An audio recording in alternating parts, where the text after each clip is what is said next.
All right, so we got a little history from you, right? Just a little bit of who Mr. Vegas is. Now, all this time you've been doing secular music. You've hit gospel music before too, but now you're coming back and you're hitting with soul therapy. I mean, people. I know a lot of people have questions, right? What is that? What is that like? You know, doing secular music and then going into gospel. How does that work for you? I just think, when God is in control of your life, your destiny is already predestined. So God created this whole platform for Mr. Vegas. So people know Mr. Vegas around the world, worldwide. Yep. All around the world, people know Mr. Vegas for these same songs that you call secular music.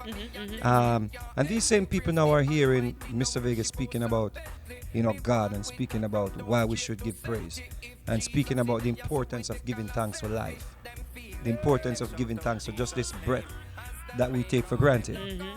So, all things, we know that in all things, God works for the good for those who love Him, Correct. according to His purpose. So, I was just a purpose. I was just doing what was already, predestined. I think it's fitting with your character, right?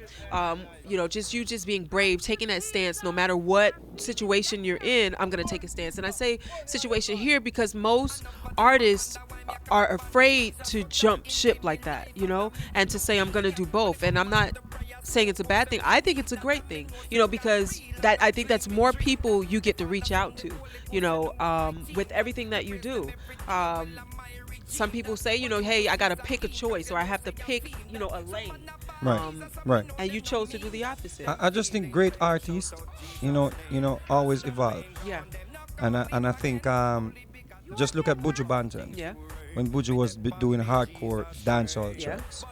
And then he went to that Till Shiloh vibe. Yeah. And people love that. Correct. I wanna be loved. Correct. People love that vibe, So I just think great artists, will always be evolving and taking on different challenges. And to sing the gospel is not a joke. Yeah. No, To it's sing the not. gospel, That's why I'm like, that's courageous. You have to be sincere. Yeah. First of all, you have to be sincere with God, and you have to put 100% in there, because when you meet upon some gospel singers, man, they're like, I think just the greatest artists on earth, the gospel singers. They're so in tune. They're so passionate. Yeah. When they sing, it's like the soul is in the church. That's why you find people that Whitney Houston and these great artists.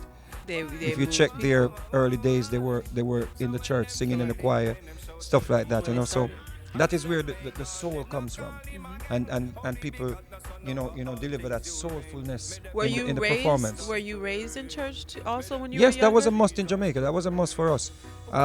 Sunday school was a must. Did you whether participate? we liked it, yes or You know no. how, because I told you too, I grew up Jamaican Right. home. We had to go to church Monday Right. through Sunday. Right, So, we every day. had our, stuff that we did, whether singing in Sunday school, whatever it is, but Yeah. but just the fact that we had to be there, we had to be there, and we learned, about the Bible from an early age.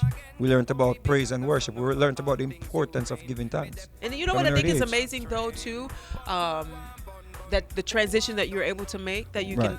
we can listen to an entire CD of this, and we can also listen to an entire CD of Of course. So I think that's remarkable, as well, and I Right. think that displays a lot of talent. Right, and it is important for people to know that reggae music is a major part of our culture. Correct.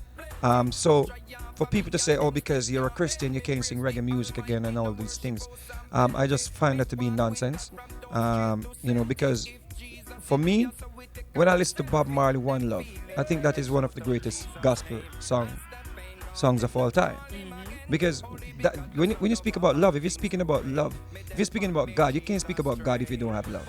That's the first thing. You can't speak about Christianity if you don't have love.